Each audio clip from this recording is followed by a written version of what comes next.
Okay, guys, so let's jump right in. More people are going to be popping in as well. But today's topic that I want to talk to you guys about is being the mirror and not the megaphone. Okay. We're going to highlight two big things about leadership that sometimes is talked about. I've actually brought this up a little bit on my Rise and Thrives in the past, but we're going to hone in a little bit more on that. Because leadership isn't actually a title, it's really a temperature. And if you're thinking about the leaders that you know in your life, you'll probably see this playing out. You'll probably be like, oh, I've seen this person do this or show up that way or respond a certain way. One of the things that we see a lot is, and maybe you guys have experienced this too, is that your personal energy is what's going to set the tone for your team. Okay? Because leadership is not about control, it's about influence, and that actually starts with you. You get to set the tone for your team. So, one of the questions I ask myself frequently when I'm doing things as a leader, when I'm showing up a certain way, even when no one's watching and it's just me, one of the questions I encourage you to ask yourself is, would I want 100 people doing what I'm doing this week? Would you want 100 people on your team doing exactly what you're doing this week? Would that be moving the needle in your business for their personal growth, or would it not? One of the biggest things that I had to learn as a leader was how to have emotional regulation. And I know I talked about this a little bit on my like 2 Rise and Thrives ago, because it's not talked about enough. I think. Now, you're not going to always see that in the field, but this is a really good lesson for each of us to learn as we're growing, because you have to have this nailed down if you want to build a big team. Okay. Now, maybe you're like, I haven't actually run into this yet. You will. The bigger you get, the more these types of challenges are going to pop up, and learning how to navigate those is huge. Okay. So emotions are obviously very real, but your reaction is your responsibility. And how you react and respond to situations in your team is what sets the tone for the growth of the team. So immature leaders react. Okay. They get upset, they throw a fit, they pop back at somebody, but strong leaders respond. And here's one thing that maybe you've noticed this in your interactions with other leaders, or maybe even in yourself. One of the things that I do that I had to teach myself was to take time to respond, because I like to snap back like that. Like, I will hurt your feelings like that if you come at me. And I had to learn to not do that. How to take a minute to respond, because humans are messy, right? They're going to cause you to feel certain emotions. When you have brand new people in your business that don't know about this, everything that goes wrong for them, they're coming to you, right? Now, maybe you're thinking, oh, Lord, that's me. I run to my upline every time something's wrong. First of all, that is part of having a team, is to have an upline to lean on. But how are you responding when people bring things to you? Are you reacting out of an emotional place because they came at you like it was your fault that something went wrong in their business? Or are you responding? Are you taking that pause? Always take a pause. And like I said, if this hasn't come up for you yet, that's great. It will. So make sure you're thinking about that as you're dealing with your team of humans. When emotions run the show, the business is going to follow the chaos. I had an upline in my previous company that was so chaotic, it just felt icky all the time. There was always drama. People are fighting, and this girl said this, and blah, blah, blah, blah. And I don't know if you guys have noticed, but we're not a team that has drama. We really don't. There's not catfighting. There's not arguing. There's not he said, she said. We don't do that here.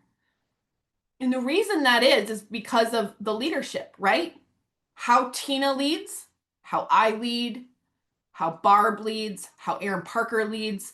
You don't see us having these large emotional moments and arguing with people. You don't see us posting things, being kind of passive aggressive, right? When I tell you that it's a daily battle for me not to want to post certain things, it's legit a daily battle. I bet I type up and delete at least one post a day. Because just because you don't see the drama doesn't mean that there's stuff happening. But that's not what we're allowing in our team because the leader sets the tone. And that is the case for you as well with the team that you're growing. You always want to be regulating yourself first, and your team is going to model what you normalize. Think about that just with legacy makers. You've probably been part of teams in something, maybe not network marketing, elsewhere. Maybe it's coworkers at a job. There's drama, right? Almost always. The tone of the team is going to be set by the tone of the leader. Before you react, respond, post, leave a message, pause. Take a minute. If you can master that, you're going to set a beautiful tone for your team. Because they don't see you popping off. They don't see you making passive aggressive posts. They don't see you being negative. That's going to set the tone for them. The second thing I want to highlight is leaders do not blame. They just build. This is a hard one. And by the way, just know that everything that I'm sharing is stuff that I had to learn, which is why I'm sharing it. A real leader is never going to say, my team's not doing anything. A real leader is never going to say, I don't understand why these people aren't moving. That statement is a deflection and it's a poison to your culture. Because you're responsible for the speed of your team. Just you. Leaders don't blame the comp plan. They don't blame the algorithm. They don't blame corporate. They don't blame their upline. And they don't blame their downline. Leaders look in the mirror and say, what do I need to shift in myself? It is always easier to blame somebody else, right? Blame our circumstances, even when something is legit. But part of leadership is not accepting the excuses that you could give yourself and also not blaming somebody else. Even if it actually was that other thing, right? It was this, it was that actually caused this. If you never slip into the blame game, you will never stop growing. There's always going to be reasons to be frustrated. There's always going to be something. Because that's just real life. Name one thing in this whole world that's perfect all the time. Nothing. Nothing is. But if you don't adopt the mentality that it's up to you, if it is to be, it's up to me. Anybody heard that before? That was one of the best things I ever learned because I played the blame game. And I remember very specifically, and I probably told this before, right before I left my previous company, I had a weekly team Zoom that ironically I did on Sunday nights. And nobody showed up to the last one, not one person. And I fell apart. What is wrong with these people? They obviously don't want to grow. They're not showing up. Blame, blame, blame, blame. I just blamed everybody else for the lack of my growth. When really it was a Sarah problem.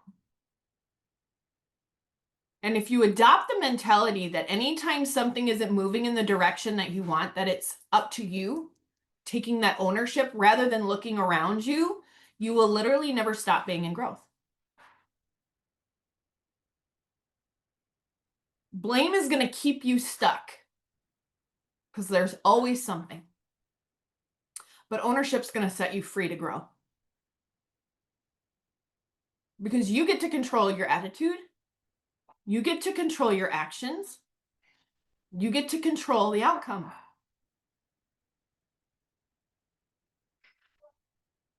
So if you always adopt the mentality that you're never going to blame anybody else, and I will tell you right now, one of the worst things I see, like it physically makes me cringe, is when I see people blaming their team.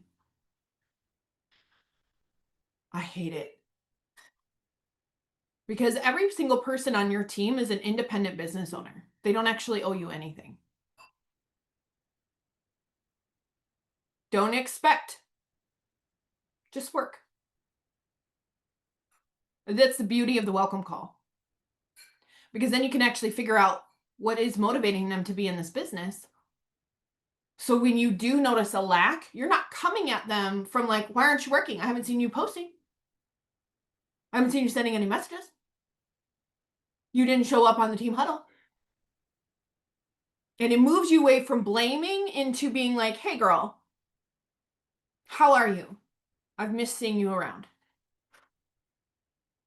I know your goal was to bring your husband home. Is that still your goal? Because I really want to help you with that. It's shifting. Taking the ownership as a leader. You're responsible for the growth of your team. And you're responsible for keeping the relationships clean in your team, but never blaming. The third thing I want to hit. Not one place, and I actually just said this before I got to this point, not one place in the world is perfect, right? You are not going to find one business, one company, one team anywhere in this world that is perfect. But I will tell you this. What we have here is rare on all fronts. As myself and Tina having literally a bird's eye view of what is out there, being in masterminds with people internationally, running teams 10 times the size of this one. We know what's out there. What we have is insanely rare. Even the best opportunities have quirks, frustrations, things that we wish we could change, right? Anybody in here married? Right? Maybe some things about your spouse that you don't love. Probably things about you that they don't love, right? You throw the towel in because they snore too much? Probably not. You hate how they do this, that, or whatever? You're not quitting on them. I love my house, but I hate the road behind it. It is so loud. I love my deck. I can't hardly sit out there because it's so blasted loud by that road. Does that make me sell my house? No, I love my house. That's just something I don't like about it. But I'm not selling my house. If you're always looking for perfect, you are always going to be dissatisfied. And here's what happens to people. They start to get dissatisfied with something in their business, and then they start looking for the next shiny object. And here's what you will not see true leaders do. They don't jump around. True leaders aren't jumping around. Instead of asking yourself, is this perfect? Is everything here perfect? Ask yourself, is this worth it? Is the effort I'm putting in here worth it?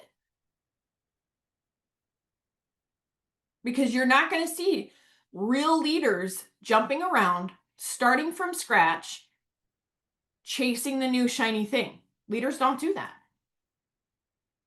They build.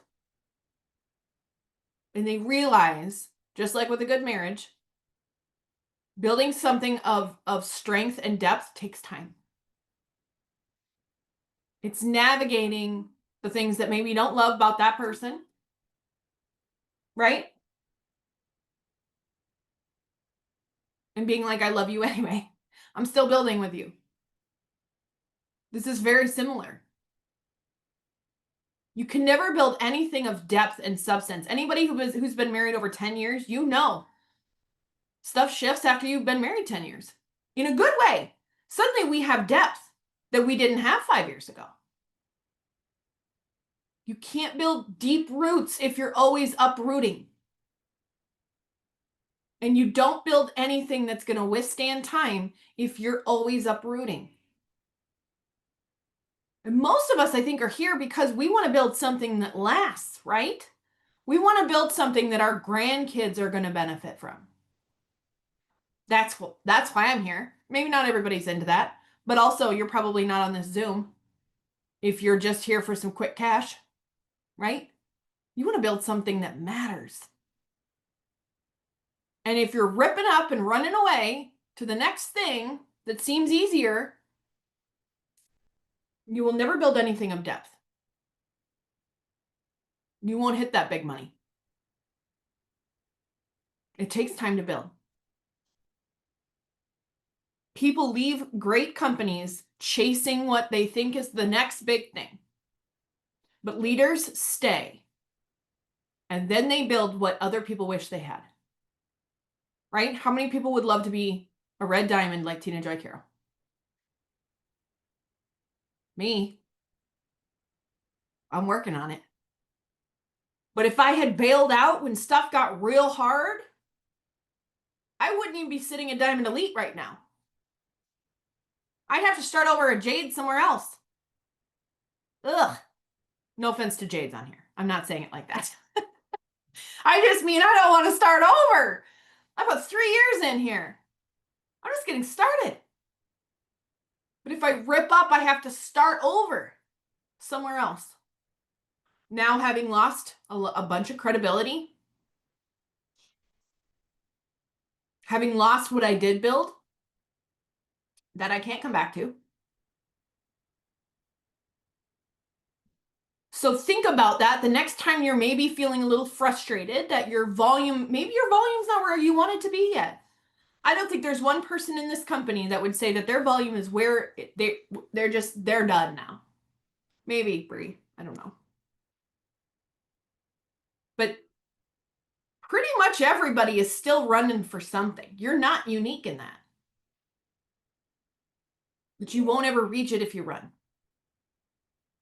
And that's one of the things that separates a leader, is choosing to build through the hard, especially when you have something like what we have here.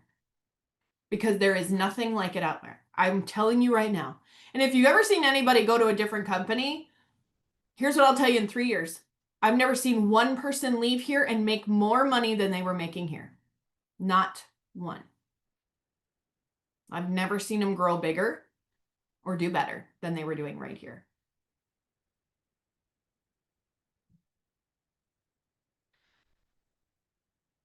So also know that because of where you guys are, and maybe you're new here and you don't know me, you don't know Tina, you don't know the Parkers yet, that's okay.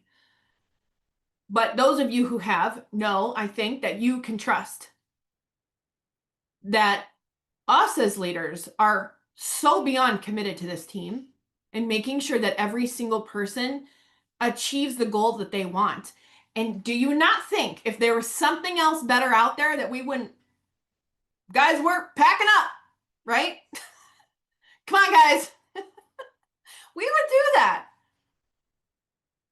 We're planting our flag and building deep here for a reason, which means you can feel safe building a team here and learning how to lead big here. Because like I said, we have a bird's eye view of what's going on out there. That's why we get in these masterminds. We do the due diligence so you don't have to. You don't have to know all the things out there. You can trust. Being a good leader means following good leaders. That's what I'm doing. And that's what I hope my team is doing too. There's nothing like this out there. I can say that with 100% certainty. There is not a comp plan like this out there. There is not products like this out there. There is not culture like this out there. So be the leader that walks in confidence with that, because people want to follow people who know where they're going. And if they're watching you run all over the place, you don't probably seem like a person that they're going to want to follow. That doesn't look like leadership. Leadership stays and it builds.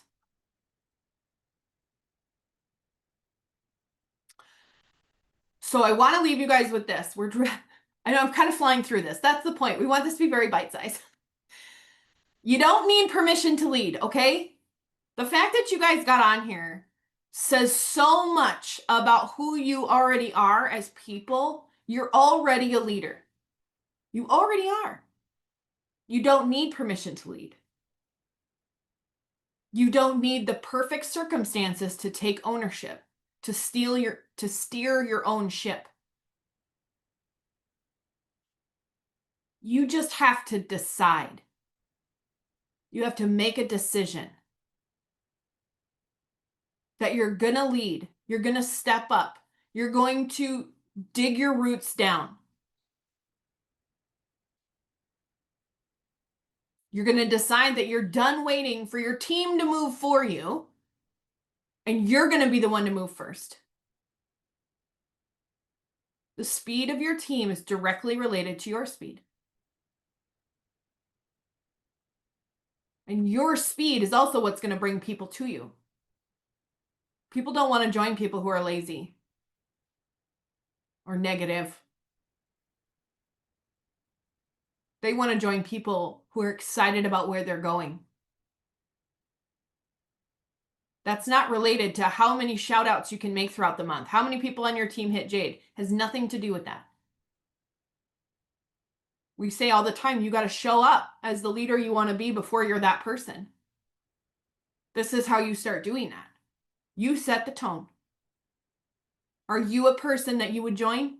Would you join you?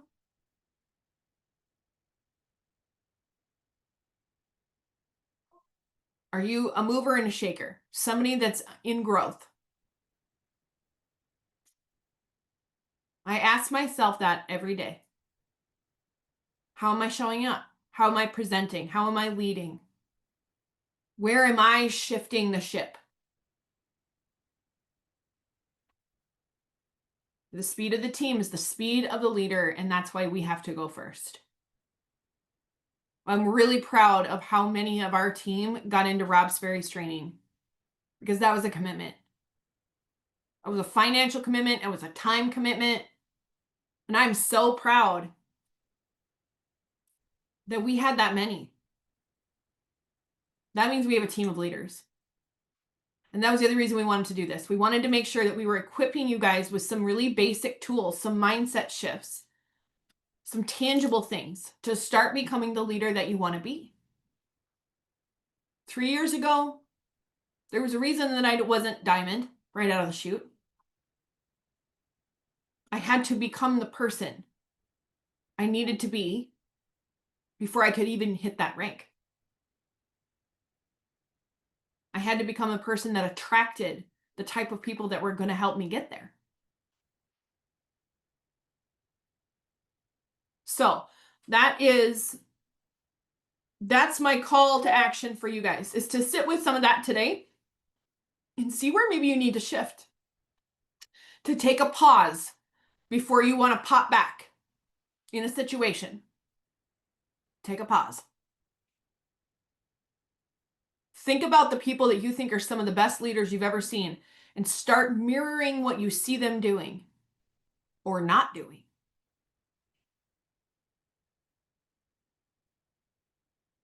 Because that's what's going to help you become a better leader too.